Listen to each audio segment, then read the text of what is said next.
அரசாங்கமோ டிஐபிஆரோ ஒரு தகவல் வெளியிட்டால் அதை நீங்களும் கிராஸ் செக் பண்ணணும். அதுக்கு ஒரு உதாரணம் சொல்கிறேன். மாமன்னர் மருதுபாண்டியர் அவர்களோட நினைவு நாள் அக்டோபர் 24 அனுசரிக்கிறோம் இல்லையா?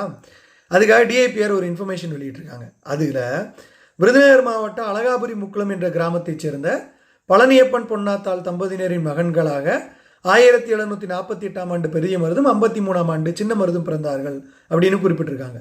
இதில் தவறு என்ன அப்படின்னா, அவங்க பிறந்தது அழகாபுரி முக்குளம் கிடையாது, நரிக்குடி முக்குளம். இதை நான் செய்தித்தாள்கள்லையும் பார்த்தேன், அங்கே இருக்கிற மாணவர்கள்கிட்டையும் கேட்டேன். இப்போ மாமன்னர் மருதுபாண்டியர் அவர்கள் குலதெய்வமாக வெளிப்பட்டது ஒரு பெண். அந்த பெண்ணோட பேர் தீப்பாய்ந்த அம்மன் அப்படின்னு சொல்லுவாங்க. அந்த குலதெய்வம் அவங்களோட சொந்த ஊரில் தான் இருக்குது.